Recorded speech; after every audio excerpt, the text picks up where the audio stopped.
কৃষ্ণ ভক্তায় তদ্ভক্তায় নমো নমঃ। সংসার সিন্ধ তরণে হৃদয় যদি সেন সংকীর্তন মিত রচে রমতে মনে হচ্ছে এবং বিধো বিহরণে যদি চিত্তবৃত্তিস চৈতন্য চন্দ্রের চরণে শরণং প্রদাত। সন্তাবতার বহুব পুষ্কর নবাস্য সর্বত ভদ্রা কৃষ্ণ দন্য কবা দত্তস্য বিপ্রমোদ ভবতি। কৃষ্ণায় গোপীনাথায় মদন মোহনায় চ মদিশা প্রাণনাথায় গোবিন্দায় নমো নমঃ।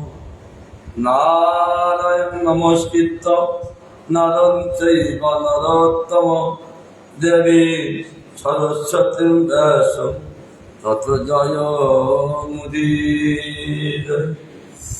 হরে কৃষ্ণ কৃষ্ণ কৃষ্ণ হরে হরে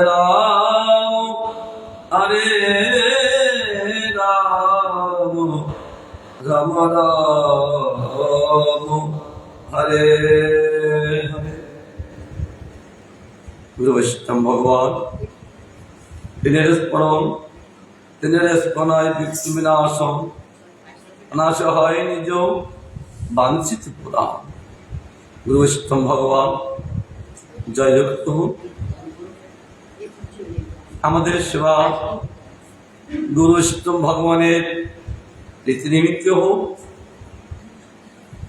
গোবিন্দের কথা আস্বাদন করা, গোবিন্দের কথা পরিবেশন করা উভয়ে গোবিন্দের সুখের জন্য।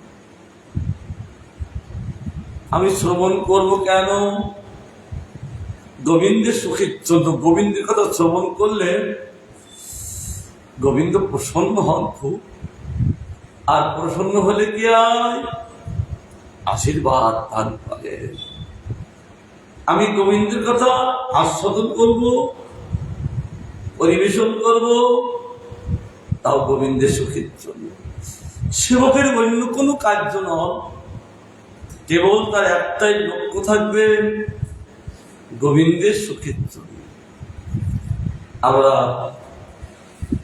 গৌর গদাধর রাধা রাধা রমণের জন্য, সুখের জন্য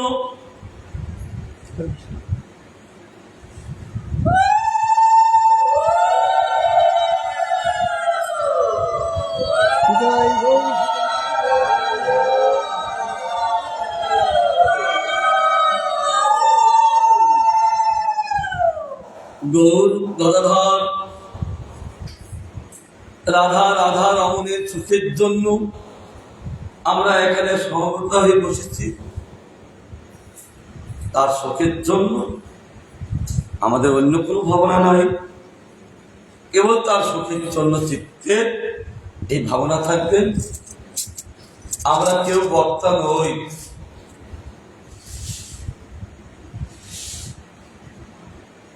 বক্তা তিনজন, ভালো করে শুনবা। বক্তা হলেন গুরু, বৈষ্ণব, ভগবান। যিনি বলেন আমরা বক্তা, যদি মনে করেন সে হবে তক্তা। বক্তা মনে করলে তক্তা হয়ে যাবে। তক্তা যেমন শক্ত, তার চিত্তটা তক্তার মতো শক্ত। আর যদি মনে করেন আমি কর্তা, কর্তা ওরা তিনজন, কারণ এই জগতের কর্তৃত্ব ওনাদের, এটা ওনাদের জগৎ, ওনারাই কর্তৃত্ব করবেন। আমরা কেউ কর্তা নই, আমরা সকলের কাছে সেবক। গৃহে থাকি কি আশ্রমে থাকি, এই গৃহতে যদি মনে করেন আমি কর্তা, আর কর্তা বলে হবে কুত্তা। এই সঙ্গে সঙ্গে প্রমাণ দিয়ে বসছে গৃহ আর মঠে হোক, তিনি যদি কর্তা সাজি দেন তাহলে হবে কুত্তা। কুত্তা কি করে? ঘেউ ঘেউ, এর উপরে তো ওর প্রতি ঘেউ করতে থাকবে। তার জন্য ওনারা কর্তা, আমরা সেবক। যারা এইভাবে চলবে গোবিন্দ তাদের প্রতি প্রসন্ন হবে। আমরা তাদের সুখের জন্য আমরা আজকে আস্বাদন করব প্রেম ভক্তি চন্দ্রিকা নরোত্তম ঠাকুরের আস্বাদন বস্তু। তিনি নাম দিয়েছেন শ্রী শ্রী প্রেম ভক্তি চন্দ্রিকা। প্রেম ভক্তি কেমন? চন্দ্রে চন্দ্রিকা ছটা প্রকাশিত হওয়া, সূর্যের যেমন ছটা চলতে থাকে, ভক্তিরও ছটা চলতে থাকে। চন্দ্রিকা যেমন ছটা, জীবের হৃদয় হৃদয় সেই ছটা চলতে থাকে, আর চিত্তটাকে আলোকিত করে দেন। কত বড় ভাষা তুলে তিনি নামকরণ করেছেন। আর এই ভক্তির চন্দ্রিকা ছটা কোথায় যান? প্রত্যেকের হৃদয়ে আলোকিত করে দেন, অন্ধকার দূরীভূত করে দেন। আর কেবল রসময় করে দেন, আর সেই অন্ধকার কেটে গেলে চিত্তে ওই গৌর গদাধর রাধা রাধা রমণের দর্শনের একেবারে উপযুক্ত, তাকে উপযুক্ত করে দেন। প্রেমের এমন প্রভাব, প্রেমের ছটা এমন প্রভাব। তাই এক উকিল, তার ভাগ্য ছিল অন্তত তিনি কলকাতা আসলেন না, কলকাতার থেকে তিনি নবদ্বীপে গেলেন। অনেক সাধু দর্শন করছেন, তাদেরকে জিজ্ঞাসা করছেন কি করলে ভক্তি হয়? সাধু বললেন এই নরোত্তম ঠাকুরের প্রেম ভক্তি চন্দ্রিকা একটা নিদান। সেই সময় ছিল 4 আনা পয়সা,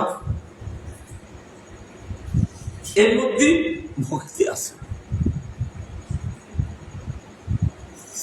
তিনি 4 আনা পয়সা দিয়ে সেই প্রেম ভক্তির চন্দ্রিকা কিনে নিলেন। সেই গ্রন্থবতী সবই তার গান, তার লিখিত গান। কিন্তু প্রথম গানটা আছেন গৌরাঙ্গ বলিতে হবে পুলক শরীর,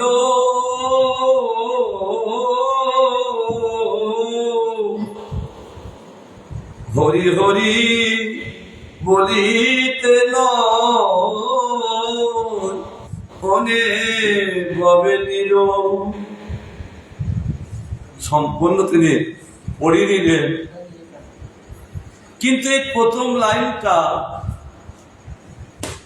তার চিত্তে এমন ভাবে বসে গেলেন, ওই প্রথম লাইনটা শুধু বলতে থাকে গৌরাঙ্গ বলিতে হবে পুলক শরীর, হরি হরি বলিতে নয়নে ভাবে নিরিত।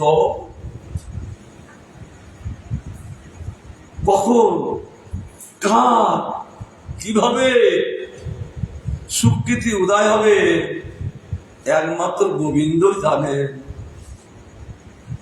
সেই জন্য গুরুমান বলেছেন কাউকে কেউ কিছু বলতে যেও না। গোবিন্দের ইচ্ছায় কার মধ্যে কি ভক্তি উদয় হবে তার জন্য গোবিন্দ তিনি জানেন। তাই তিনি ওইটা নিয়ে বাড়িতে আসছেন। কেবল একই কথা বলতে বলতে চোখের জলে ভাসতেন। তিনি যে একজন উকিল এই অন্তর থেকে মুছে গেল। যথাসময় তিনি বাড়িতে আসলেন, আর একই কথা, গৌরাঙ্গ বলিতে হবে পুলক শুনি। একই কথা বলতে বলতে কাঁধে বাড়ির স্ত্রী ছেলে মেয়ে। স্ত্রী বলছে, কি গো এই নবদ্বীপে ফিরে এসে এরকম করছেন কেন? পাগল হয়ে গেল নাকি? কিন্তু পাগল তো হয়েছে, এই জগতের পাগল না, গৌরীর কথাই পাগল হয়ে গেছে। কিন্তু এরা বুঝতে পারছেন না। কোর্টে যেতে হবে, কোর্টে যাওয়া ভুলে গেলে স্ত্রী বলছেন, কি বাবা কোর্টে যাও। আর এই জগতে কোর্টে যাবে কেন? তিনি মেন কোর্টের থেকে এসে গেছেন, গৌরী কোর্টে চলে যাবে। এখন এই জগতে কোর্টে আর যাবে কেন? তিনি এখন গৌরীর কোর্টে যাবে। বাহ্য কোনো জ্ঞান নেই। কি ভূতি বেরো না তোমার? কি বলছে? স্ত্রী, এই স্ত্রী না, এর বিশ্রী। কেন? তার ভাব বুঝতে পারলে না তার কিসের স্ত্রী। একটা বিধান আছে, স্বামীর অন্তরের ভাব স্ত্রী বুঝতে পারে, আর স্ত্রীর অন্তরের ভাব কে? স্বামী বুঝতে পারে, তবে তো স্বামী স্ত্রী হবে। আর এই স্ত্রী বুঝতে পারছেন না তার কি ভাব হলো, এই জন্য এই স্ত্রী না, এই বিশ্রী বলে তো আমাকে বিশ্রী। কি বলছেন? সেই উকিল বলতে তো আমি জানতাম আমার স্ত্রী, এখন দেখি তো আমার বিশ্রী, আমার অন্তরে ভাবটা একটু জানে না। তাহলে কিসের স্ত্রী? বললো, আমি এই স্ত্রী আর আমি ভালোবাসি না। যিনি আমার অন্তর্ভাব বুঝতে পারেন না, তিনি কিসের স্ত্রী? ভালো করে শিক্ষা করে শুনবেন সবাই। তাহলে কিসের স্ত্রী? ছেলে মেয়েটা বলছে, বাবা কোর্টে দাও। তুই কি পাগল হয়ে গেছো না? ছেলে মেয়েটাও বুঝতে পারছেন না, বলে আমার অন্তরের ভাব ছেলে মেয়ে বুঝতে পারছেন, তা এ আমার কিসের ছেলে মেয়ে? হ্যাঁ, কত শিক্ষা যে আমার অন্তরের ভাব এই পুত্ররা বুঝতে পারছেন না, যে তো পুত্র কেন বাবার সঙ্গে সূত্র, ওই পুত্র গাথা মালার মতন গাথা, তারা পুত্র কন্যা বাবার সূত্রে গাথা। তাই এরাও বুঝতে পারছে না তা কিসের আমার পুত্র কন্যা দেয়। কেবল একই কথা, 24 ঘন্টায় একই কথা। আবার বলছে, দেখ বাড়ি ছেড়ে চলে আসছে, নবদ্বীপ চলে গেলে। এই মহাজনের কথা কি করতে পারে? তিনি সাধারণ মহাজন নন, তিনি বিশেষ মহাজন। আর বিশেষ যদি মহাজন না হতেন, তাহলে তার রাজশাহীতে পদ্মার কাছে তার প্রেম রেখে আসলেন কেন? কে রেখেছিলেন? মহাপ্রভু। কেন গেলে? তাহলে বিশেষ আমার গৌরী, তাহলে তার ভাষা তো বিশেষ হবে, আর তার ভাষা যে পড়বে তার তিনিও বিশেষ হবে। তার ভাষা তিনি যে শুনে সেও বিশেষ হয়েছে। মহাজনদের ভাষা এমন। চলে গেলেন নবদ্বীপে। কোথায় চলে গেল সংসার? গৌরীর কৃপা হলে, মহাজনের কৃপা হলে, এখন নরোত্তরটা করে তার কৃপা চলে গেছে। তার সংসার ত্যাগ করে দিল, নবদ্বীপে চলে আসলো। উপযুক্ত একটি বৈষ্ণবের কাছ থেকে তিনি দীক্ষানি ভজন করতে লাগলেন। জীবন ধন্য করে অন্তিমকাল তিনি গৌরীর কাছে চলে গেলেন। কারণ গৌরী প্রকোষ্ঠ আছেন কোন যায়, গৌরী প্রকোষ্ঠ আছেন ওই গোলক বৃন্দাবনে। কেবল যারা গৌরনিষ্ঠ তারা গৌর প্রকোষ্ঠে যান গোলক বৃন্দাবনে। যারা কৃষ্ণনিষ্ঠ তারা যান কৃষ্ণ ওই গোলক বৃন্দাবনে। আর যারা গৌর কৃষ্ণনিষ্ঠ একবার গৌর প্রকোষ্ঠের থেকে আবার যান কৃষ্ণ প্রকোষ্ঠে, এই যাওয়া আসা করতে থাকে ওই গোলক বৃন্দাবনে। এই জন্য এরকম নিষ্ঠার দ্বারা তিনি গৌর প্রকোষ্ঠে চলে গেলেন। গৌরের মৃত্যুকাল শুধু শাস্ত্র বলছে গোলক বৃন্দাবনে যেমন মৃত্যুকালে রাধা গোবিন্দ থাকে, আর গৌর প্রকোষ্ঠ মৃত্যুকাল গৌর সুন্দর থাকে। আবার তিনি কখনো কখনো জগতে লীলা করতে আসেন, যেমন কৃষ্ণচন্দ্র লীলা করতে আসেন, আবার গৌর সুন্দর তিনিও লীলা করতে আসেন। সব কলিযুগী নন, কৃষ্ণ যেমন সব দাপরে নয়, আমার গৌর তিনি সব কলিতে আসেন না। এই অষ্টাবিংশিতে দাপর শেষে যে কলি আসেন, তাহলে সেই কলিতে বহু সুন্দর অধ্যায় এসে তিনি আবার তিনি জীব জাতিকে প্রেম দিয়ে ধন্য করেন।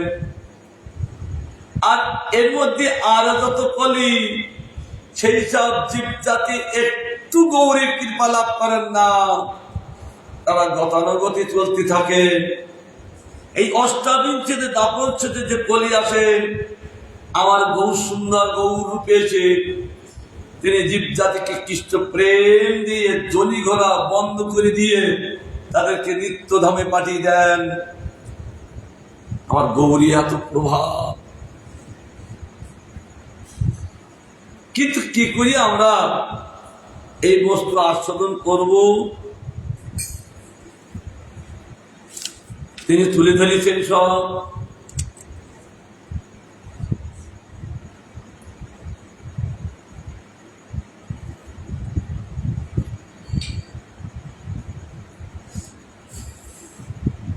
অনাত্ম বলেছেন, এটা আবার তিনি একটি ব্যাখ্যা করেছেন। শ্রীগুরু করুণা সিন্ধু অধম জনার বন্ধু লোকনাথ লোকের জীবন মহাপ্রভু করদয়া দেহ মোরে পদছায়া এবে যশ ঘুষুক ত্রিভুব। ঘুষুক শব্দে এই গুরুদেবের মহিমা ত্রিভুবনের ঘোষণা চলুক, গুরুদেবের মহিমা বর্ণনা চলুক, সেইটা এই গ্রন্থাদি প্রকাশ করেছেন। এই কথাগুলো তিনি বড় পণ্ডিত ছিলেন, পূর্ণমী মহারাজের শিষ্য। পরবর্তীতে বাবাজি হলেন রাধাকুণ্ডের বড় পণ্ডিত, বড় বাবা অনন্ত দাস বাবাজি মহারাজ। তিনি আবার উনি ওনার জীবনে বহু গ্রন্থ, তিনি মহাজনদের গ্রন্থ তিনি নিজের ভাষায় ব্যাখ্যা করেছেন। বড় পণ্ডিত ছিলেন তিনি, এটাও ব্যাখ্যা করছেন।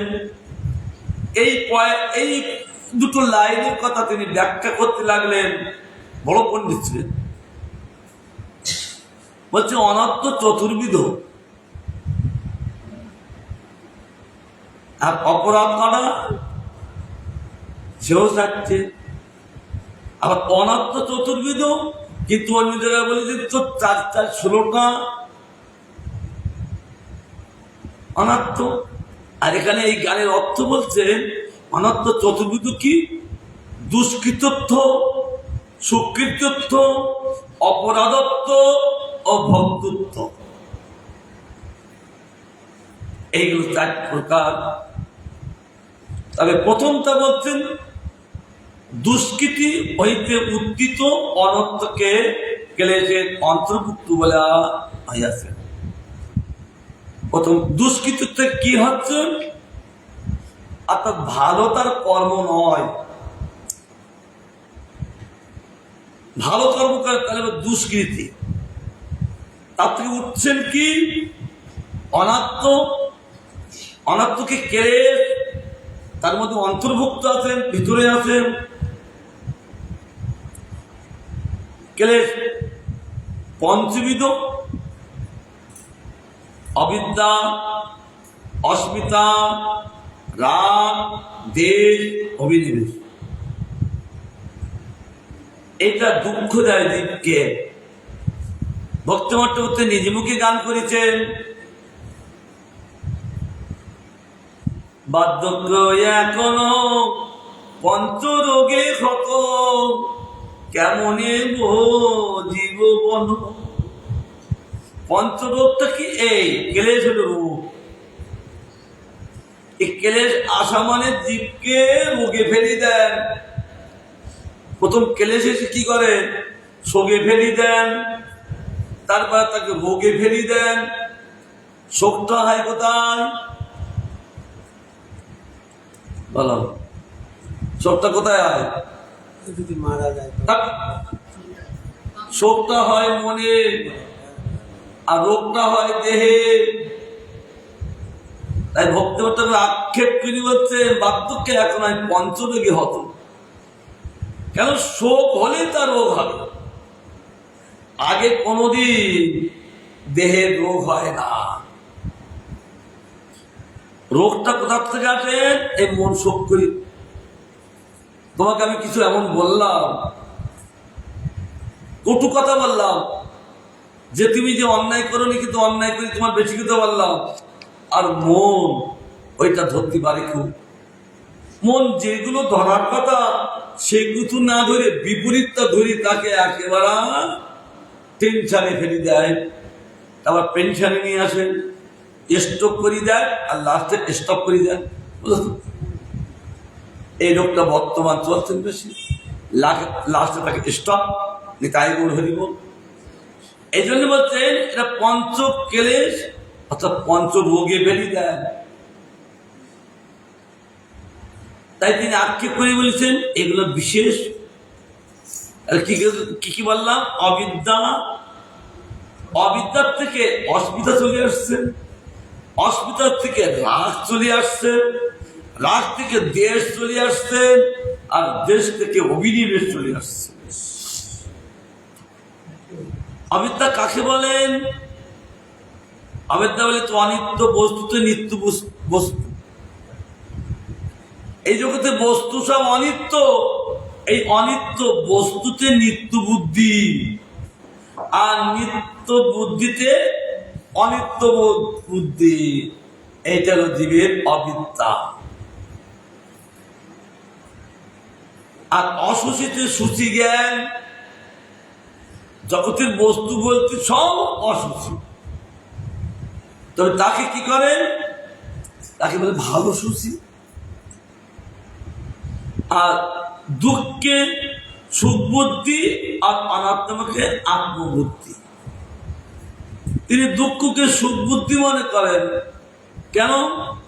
দুঃখ আসলে তারপরে সুখ আসে। তো দুঃখ যখন এসে গেছে, এই তো কিছুদিন পরে সুখ আসবে। ওরা গাড়ির চাকার মতন ঘোরে। কে?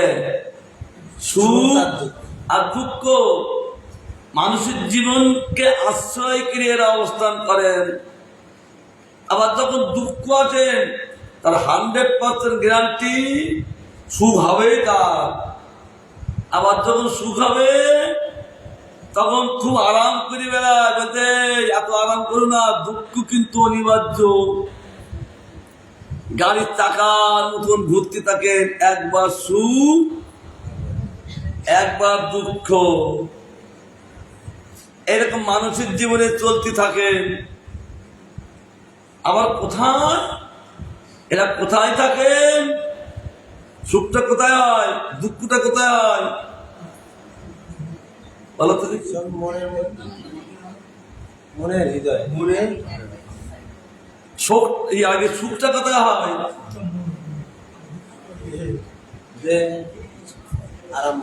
সুখটা হয় চিত্তে।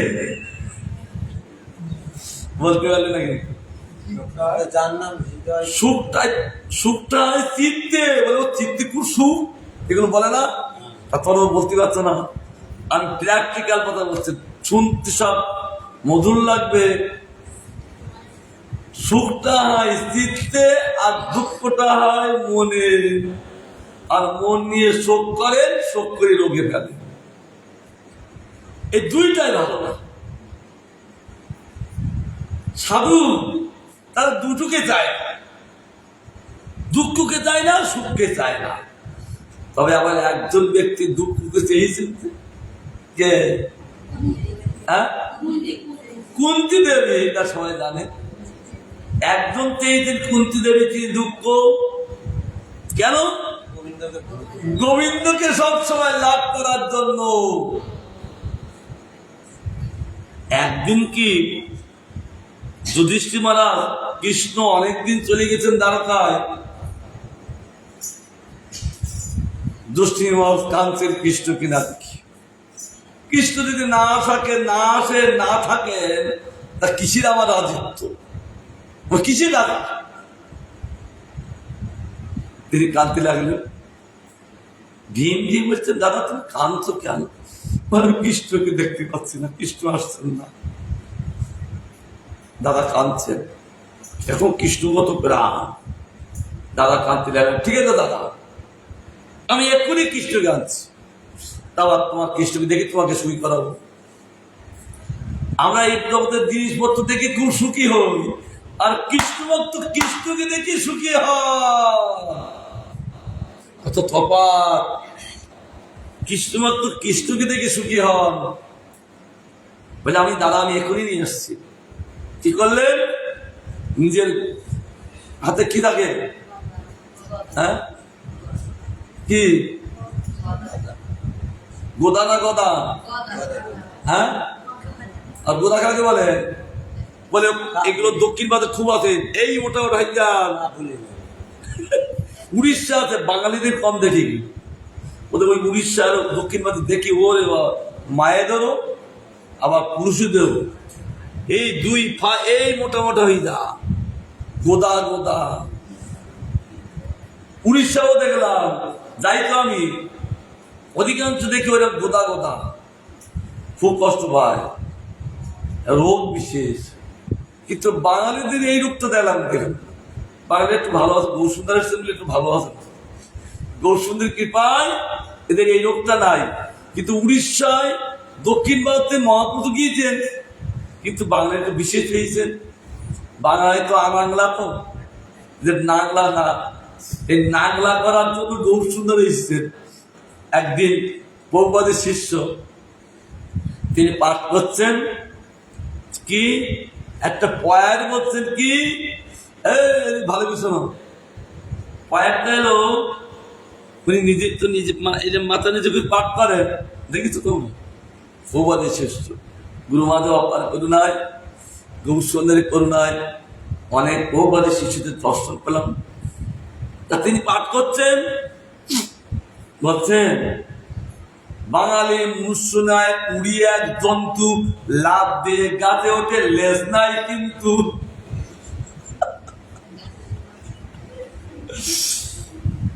কারণ বাঙালি মনুষ্য নয়। মনুষ্য কাকে বলে? যিনি ভালো মন্দ, ন্যায় অন্যায় এইটা যারা বুঝতে পারেন, তিনি মনুষ্য। আর যিনি এই ভালো মন্দ, ন্যায় অন্যায় বুঝতে পারেন না, তিনি কিন্তু মনুষ্য নয়। তাই তিনি বলছেন বাঙালি মনুষ্য নেয়। তাহলে কি বলে কে থাকে? পশু থাকে। তাহলে এই এক পশু থাকে এই সংসারে, পশুর মতন, গাধার মতন। কেবল কি করে? সকাল থেকে ট্রেনে যাচ্ছে, সন্ধ্যেবেলা ফিরছে, আর সকালবেলায় 8টার সময় উঠছে, আবার চলছে গাধার মতন। তার মানে এদের বিবেক নাই। বিবেক কাদের থাকে না? পশুদের। এই মানুষ হয়ে যদি এই মনুষ্যত্ব না থাকে, তাহলে তাদের ওইটাই বলা যাবে। এই জন্য তিনি বলতেন, এই জন্য মনুষ্য নয়, আর উড়িয়ে এক জন্তু, ওরাও জন্তু, একটা পশু, কিন্তু একটা হনুমানকে পশু বলে, তাই না? তাই এক জন্তু কিন্তু লেজ নাই, কিন্তু কেন এ হনুমানের লেজ নাই। তার জন্য গৌর সুন্দর এই দুই জাতির প্রাণীকে, জীবকে উদ্ধার করার জন্য তিনি নদিয়ায় এবং পুরীতে থেকে এদেরকে তিনি কৃষ্ণ প্রেম দিয়ে ধন্য করলেন। গৌর সুন্দর কথাগুলো কথার প্রসঙ্গে উঠছে। তার জন্যে দাদা আমি এখনই কৃষ্ণকে নিয়ে আসছি। সঙ্গে নিধি হাতের গদা এইরকম ছেড়ে দিলেন, মাথা পেতে দিলেন, কৃষ্ণ রক্ষা করুন। আচ্ছা, ওই যে চেলি দেবার সমস্যা উঠিয়ে ওটা কিন্তু উঠতে কিন্তু সময় লাগে না, লাগে? উঠতে সময় লাগে, পড়তে সময় লাগেন না। ওই নিজের কথা নিজে মাথা পেতে দিলেন যে কৃষ্ণ রক্ষা করুন। তাহলে তারপর থেকে কৃষ্ণের কত তাড়াতাড়ি আসতে হলো বলো তো। ওই কথাটা মানে ভীমের গায়ে পড়ার আগে এসে সঙ্গে সঙ্গে ফটকে ধরলেন, এই কৃষ্ণ কি বিপদ ভীম, আর এরকম ভাব কেন? তখন কৃষ্ণকে থেকে বলছেন, ভাই, কারণ দুজন ছিলেন বড়, একজন সমভাব আর দুইজন ছোট। ভীম আর অর্জুন ছিলেন বড়। কার বড়? কৃষ্ণের বড়। আর অর্জুনেরও সমভাব। আর দুইজন নকুল সহদেব কৃষ্ণের ছোট। তার জন্য বলতে ভাই, কে বলতেন ভাই? হ্যাঁ, কে বলতেন? হ্যাঁ, কৃষ্ণ। কৃষ্ণকে তো ভাই বলতেন কে?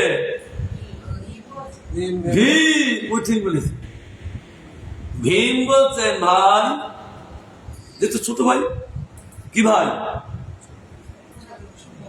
হ্যাঁ, কি ভাই? মামু তো ভাই, কে বলতে পারে না? এটা মামুতো ভাই না? কৃষ্ণ মামুতো ভাই না? কি ভাই বলতে বলতে পারছো না তো? আমি জিজ্ঞাসা করছি কেন, কার ধ্যান থাকবে। মামিতো ভাই। তাই বলছি ভাই, এ দাদা তোমাকে দেখাচ্ছ, আমি এতে করেছি। তারপর দাদা ওই কৃষ্ণকে দেখে তারপর তিনি শান্তি লাভ করে, সুখ লাভ করে। কৃষ্ণভক্ত কৃষ্ণকে দেখে সুখ লাভ করে, আর কৃষ্ণ ভক্ত না বিষয়কে পেয়ে সুখ লাভ করে। আর যখন সুখ লাভ করে বিষয়বস্তু তো নষ্ট হয়, নষ্ট হয়ে গেলে তারপর কি করে? সুখী করে কি? আবার দুঃখ। এই জন্য কৃষ্ণ ভক্ত কখনো ওই সুখকে চায় না, দুঃখকে চায় না। তারা যা ওই যে আছে, ওই মন্দিরে যে আছে তাদেরকে মাধুর্য কথা তারা কাউকে চায় না, একমাত্র তাকে চায়। ওই মন্দিরে যিনি আছে, তবে তো তারা কৃষ্ণকে পান। আমরা সাধু হয়েছি, ছেলে মেয়ে যাচ্ছি, জমের ঘরে যাচ্ছি, কিন্তু যাকে পেলে আর অন্য কোনো কাউকে পাওয়ার আশা থাকে না।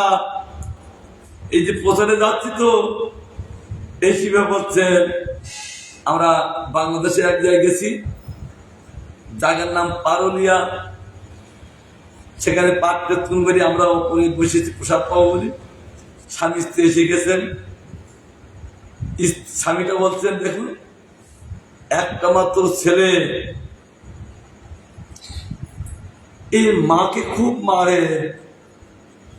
আমি কিছু বলতে গেলে আমাকেও মারতে আসে, কিন্তু মাকে সব সময় মারে। আমি বললাম তো মারবে তো, মা তো মার খাবার কাজ করে বসে আছেন, কিছু তো করার নেই। কারণ যখন গর্বে ছিল উনি টিভি দেখেছে ভীষণ ভীষণ, টিভি দেখেছে ভীষণ ভীষণ। এই জন্য শাস্ত্রে বলছে টিভি দেখবে না একজন যাদের গর্বে বাচ্চা থাকবে।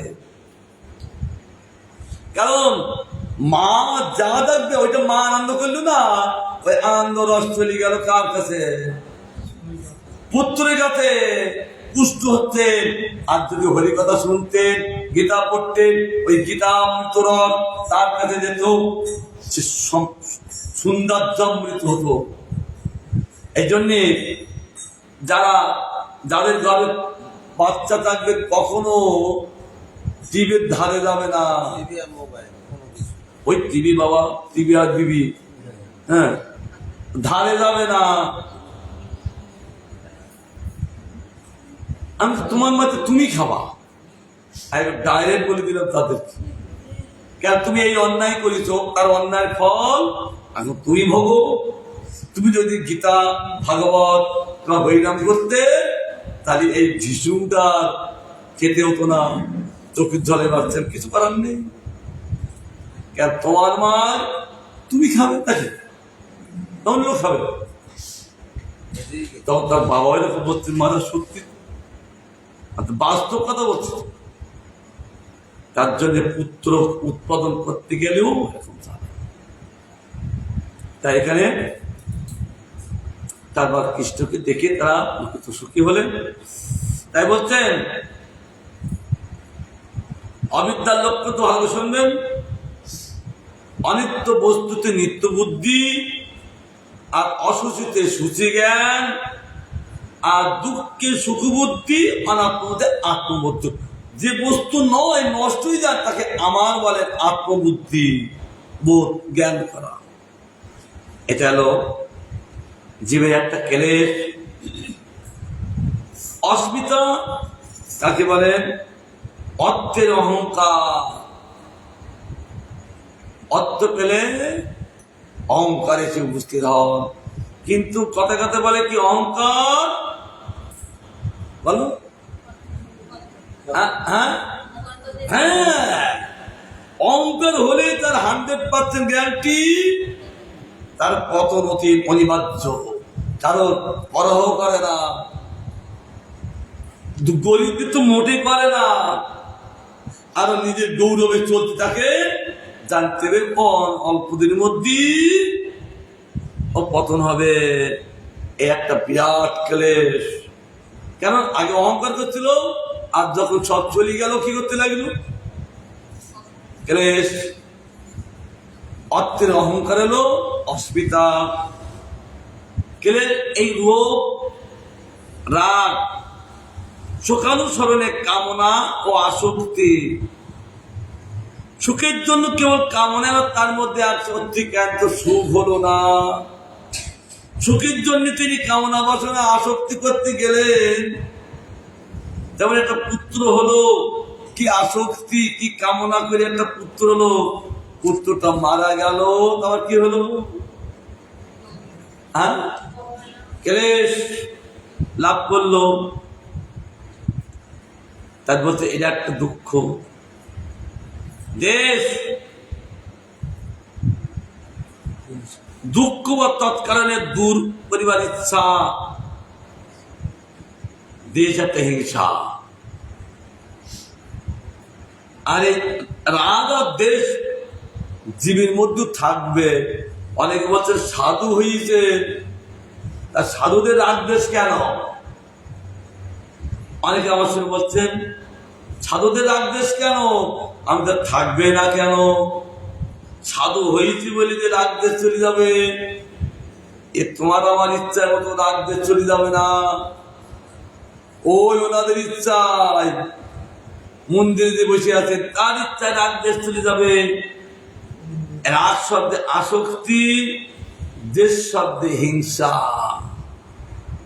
আর জীব জাতিকে সৃষ্টি করেছেন ভগবান ওই আসক্তি দিয়েই তিনি সৃষ্টি করেছেন।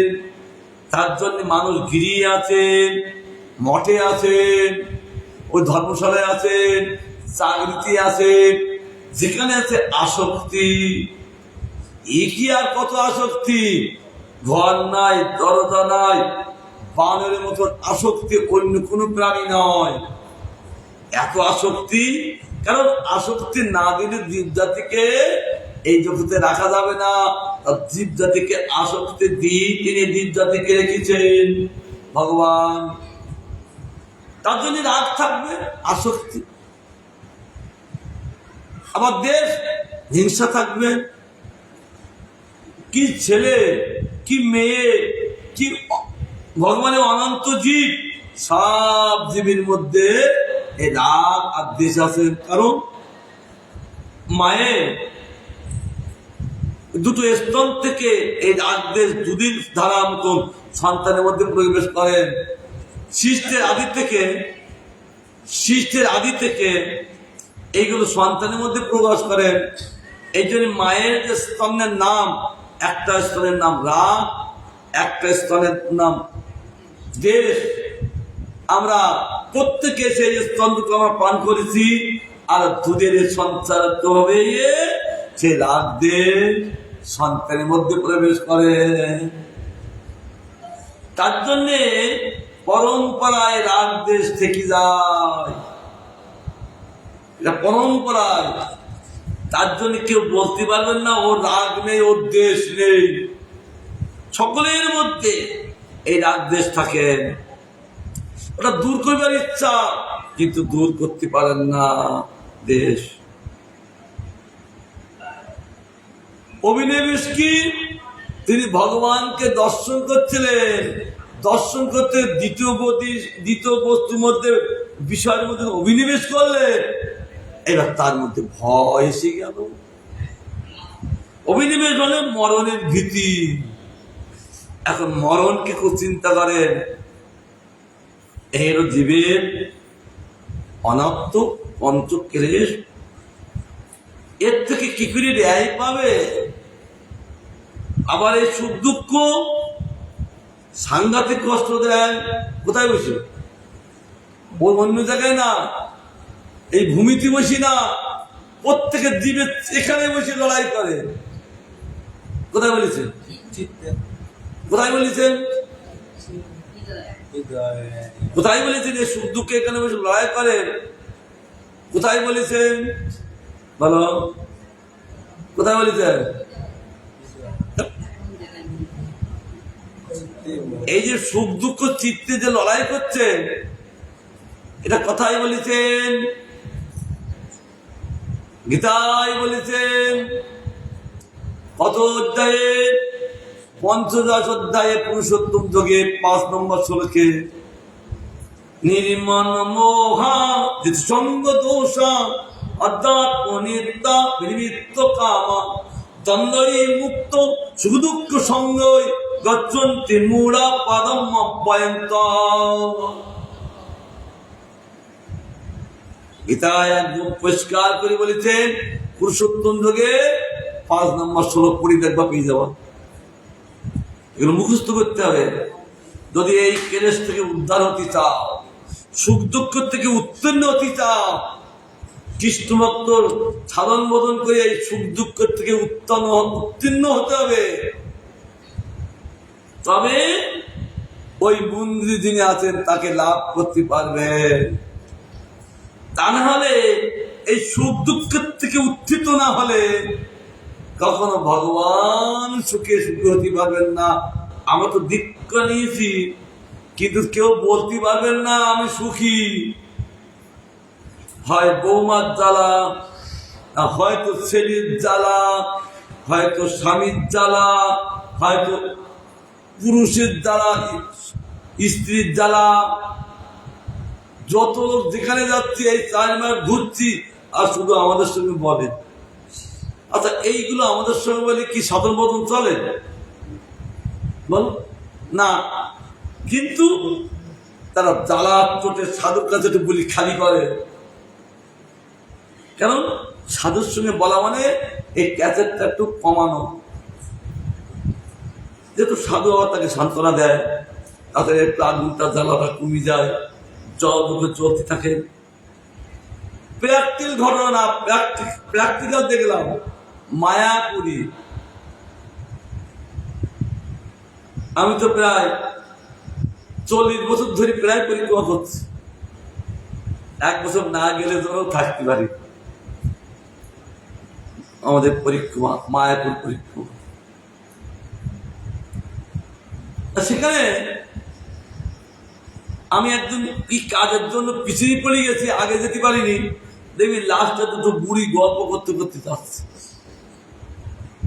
কি একটা বুড়ি বলছেন যে, ও দিদি, আজ আমি বুড়ি হয়ে গেছি, আমার বৌমা এই করে, আমার ছেলে এই করে।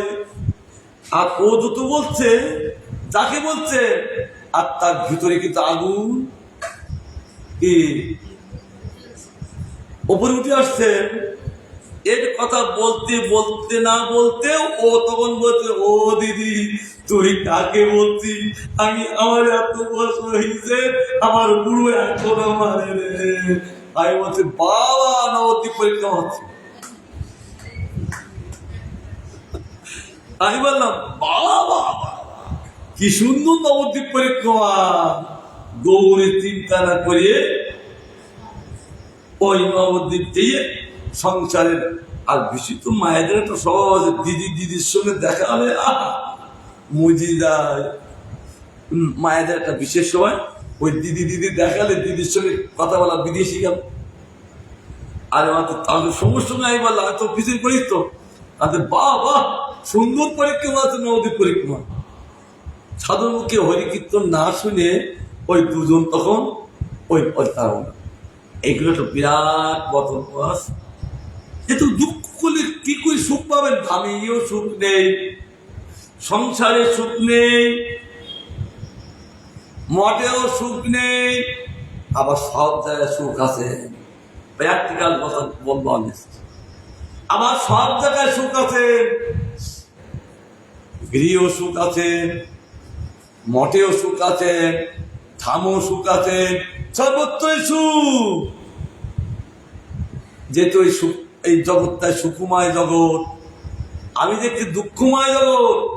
কিন্তু কৃষ্ণ ভক্ত কেবল তিনি যেদিক তাকান সেদিক দেখছেন কৃষ্ণ কৃষ্ণ কৃষ্ণ। যেদিক তাকাচ্ছেন সেদিক কেবল কৃষ্ণ কৃষ্ণ। তার মানে তিনি আত্মতত্ত্বে পৌঁছে গেছেন। তার তিনি কৃষ্ণকে দেখেন, তাহলে তিনি কোন দুঃখিয়া থাকেন? কখনো দুঃখী থাকেন না। শাস্ত্র বলছেন, জীব কতদিন দুঃখী থাকবে? যতদিন কিন্তু কৃষ্ণকে না দর্শন করতে পারবে। সে গৃহ সাধু হোক আর মঠবাসী সাধু হোক আর যে কোনো সাধু হোক, কোনো শান্তি পাবে না। কারণ শান্তি তো এই জগতে নাই, তা পাবেন কি করে? সেই কৃষ্ণকে দেখলে প্রকৃত শান্তি। তবে বলতে পারেন, মারা যায় তাই কৃষ্ণকে দেখছি, তবু চিত্তে শান্তি আসছেন না কেন? আরে ওই রকম দেখা নয়। দেখতে গেলে দেখা চোখ দিয়ে তুমি দেখা করো, দেখার মতন দেখতে হবে। অর্থাৎ এই চোখে দেখা যায় না। অর্জুনকে বলেছেন, উদ্ধবকে বলেছেন, উদ্ধব আমাকে দেখবে, অধিকার কার? আমি যদি অধিকার দেই তবে তুমি এই বিশ্বলোক দেখতে পাবে। উদ্ধবকে বলেছেন অধিকার দেবেন তিনি, ভগবান। আবার একটা চোখ দেবেন, চোখ দান করবেন তিনি। কেন? মাইক দেহে, মাইক যে চোখ, এই জগতের বস্তু দেখতে পারেন, জীব জগতের বস্তু তারা দর্শন করতে পারেন না। অনেকে ভাব পেলে দেখালে কি আর, ও থাকে না, নিত্য থাকে না। তার জন্য শাস্ত্রে বলেছেন, একমাত্র কৃষ্ণকে দেখাই এলো সুখ। আর তার ভজন করতে করতে যখন সেই আত্মতত্ত্বে প্রতিষ্ঠিত হবে, সেখান থাকে সুখ। তবে আমাদের সুখ হচ্ছে না কেন? আমরা এখনো দেহ তত্ত্বে আছি, আর দেহ তত্ত্বে আছি বলে সুখ দুঃখ। যেদিন থেকে আমরা গুরু ভগবত আশ্রয় করেছি, সেদিন তো আত্মতত্ত্বের দেহ লাভ করার একটা সুযোগ পেয়েছি। কি করে প্রকাশ হবে? এই সাধু সঙ্গ করে, হরিভজন করে ওই আত্মদেহ প্রকাশ হবে। তখন দেখবে কেবল সুখ জগৎ। তবে আমরা যে দেহ পেয়েছি, অনুভূতি নাই। অনুভূতিটা আসবে, সেও ভগবান দিবেন অনুভূতিটা। অর্থাৎ উপলব্ধি করি, অনুভূতি শব্দ উপলব্ধি করাবেন। আজ আমি একটু বিশেষ বিশেষ কথা বলছি, যে কৃষ্ণ কথা কিন্তু বলবো। কোন আশ্রয়ে থাকবেন, তাই না? একটা তো আশ্রয় চাই, একটা জায়গা চাই, কিন্তু আগে জায়গাটা করো, তাই তো? তারপরে দুধ নেও নাকি? আমাদের এইটাকে জায়গা করতে হবে। জায়গা করে এই কৃষ্ণ কথা শুনলে সঙ্গে সঙ্গে তার চোখের জল, গদগদ বাণী, আবার কান্তি থাকবে, আবার হাসতে থাকবে, প্রেমিক গড়াগড়ি দিতে থাকবে। কৃষ্ণ কথা চিত্ত দিয়ে বসে থাকে না। তাহলে আমাদের হচ্ছে না কেন? তাহলে চিত্তে আমাদের চিত্ত খালি নাই। এই যে এত হরিকথা শুনছি, এত দিয়ে লক্ষ লক্ষ হরিনাম করছি, কিন্তু চিত্ত ক্যাসে খালি হচ্ছে না। ক্যাসের মধ্যে চিত্ত ক্যাসেতে যা ভরা আছে সেইগুলো ডিলিট হচ্ছে না। কিন্তু মোবাইলের ডিলিটটা আমরা খুব করতে পারি না। মোবাইলের ডিলিটটা তারও যাই পারো এদিকে ঠান্ডা ওরা শোনা শোনা চোখে চোখে শুনতে হয়। তাকে বলে শোনা। নিচে করে শুনলাম মোটে যাবে না। বক্তার দিক চোখে চোখের দিকে তাকিয়ে থাকতে হবে, আর বক্তা থাকবে উপরের চোখে। শ্রোতা থাকবে বক্তার চোখে, আর বক্তা থাকবে উপরের চোখে, গোবিন্দের চোখের চোখে। তবে সিরিয়াল থেকে নামবে। আমি নিজে করে অনেকটা পড়ছি, আমি শুনছি, একদম শোনা হয় না। প্র্যাকটিক্যাল কথা বলছি। তার জন্যে যারা শ্রোতা মানে শ্রোতা, এই জন্য শ্রোতা বলেছেন কিসে? বক্তা চোখে চোখে দেখে, চোখ দেখে। চোখে চোখে থাকলে তার কানটা থাকবে, চোখে চোখে না থাকলে তার কান থাকবে না, তার ছোট বলা হবে না, আর তাকে শ্রোতা বলা যাবে না। এই জন্য তাকে শ্রোতা। বক্তার চোখে চোখে রেখেছিলেন কে? পরীক্ষিত মহারাজ। কেবল বক্তার চোখে চোখে, আর তার প্রকৃত শ্রবণ হয়েছিল। আর ছিলেন অল্প বয়সের একটা ছেলে, সেই সুকাতলায় একটা অল্প বয়সের ছেলে কে? লমৎস নিচির পুত্র উগ্রশ্রবা সুত। সেই সময় ছিলেন বালক হিসেবে। আর সেই সবাই থেকে ওই সুখের চোখে চোখে চোখ রেখে এত শ্রবণ করেছে। চোখে চোখে চোখ রাখলেন, বক্তার চোখের সঙ্গে একদম অ্যাডজাস্ট থাকবে, তাকে বলে শ্রোতা। কারণ সেই কথা কানে যাবে, 100% গ্যারান্টি। কিন্তু আমাদের থাকে না কেন? আমাদের মন চঞ্চল থাকে না, এক অঞ্চল, আর ধ্যান থাকে না, আর চোখ থাকে না, আর জ্ঞান থাকে না। কতগুলো বললাম? আজ আমি প্র্যাকটিক্যাল কথা বলছি। কেন আমরা এত সাধু সঙ্গ করে সাধু সঙ্গের ফল হচ্ছে না কেন? তাহলে কোথায় দোষ আছে না? কম্পা নাকি? ভালো করে শুনতে চল। তাহলে কোথায় দোষ আছে? তা আমরা লোকের দোষটা তো দেখতে পাই, আমার দোষটা আমি খুঁজে পাই না। আমরা লোকের দোষটা খুব খুঁজে পাই, কিন্তু নিজের দোষটা আমরা খুঁজে পাই না। কার হয়েছিল? ব্যাসদেবের দোষ হয়েছিল, তা নিজের দোষ খুঁজে পাচ্ছিলেন না। আবার নারদ মুনি বললেন, হে মহারাজ, তোমার দোষের জন্য তুমি অশান্তি ভোগ করছো।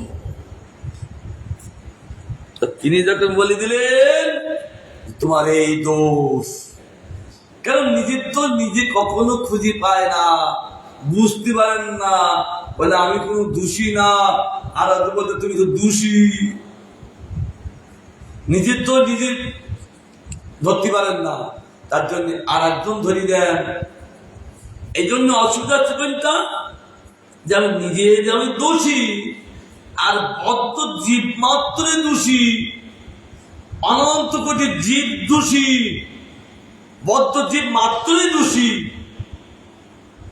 তা আমরা এক দোষী অবাধ দোষীকে কি বিয়ে করে বিচার করতে চাই? আমাকে একজন বলছেন, দুইজন ঝগড়া করেছেন, আমাকে বলছেন প্রভু একটু মিটিয়ে দিন তো, আমি তো দোষী, আমি যে মিটিয়ে দিব,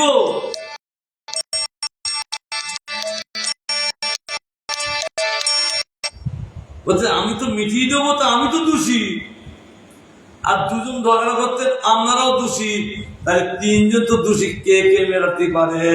তাহলে যিনি দোষী নয়, ওই মন্দিরের মধ্যে তিনি আছেন, তিনি মেলাতে পারেন কে? অর্থাৎ এই বিচারগুলো আমি বললাম, এই বিচারগুলো ওই গোবিন্দের কাছে ছেড়েছে, তিনি এমন সুন্দর করে বিচার করে দেবেন। আর বিচার করতে পারেন গুরুদেব, বিচার করতে পারেন বৈষ্ণব, আর বিচার করতে পারেন ভগবান। গুরুদেব একজনের তিনজন পুত্র ছিলেন, বাবার 19টা ঘোড়া ছিল। এখন বাবা মরে যাবার আগে বলে গেলেন, বড় ছেলে কি বলছেন, এই 19টার অর্ধেক তুমি, 4 ভাগের অর্ধেক তুমি নেবে। ছোট ছেলে বললেন, মেজ ছেলেকে বললেন 4 ভাগের 1 ভাগ তুমি নেবে, আর ছোট ছেলে বললেন 5 ভাগের 1 ভাগ তুমি নেবে। এখন বাবা মরে গেছে, 19টা ঘোড়া কি করে ভাগ করবে? হ্যাঁ, 19টা ঘোড়া ভাগ হয়। বড় দাদা বলছেন, দেখ ভাই, নিজেকে ছোটকে বলছেন, দেখ আমি তো বড়, আমি তো পিতৃতুল্য তোদের অনেক কোলে করি বা খাওয়াইছি দাওয়াইছি মানুষ করেছি, করে বড় যিনি হন তিনি পিতৃতুল্য সন্তানকে ছোট ভাইকে দেখেন। তাহলে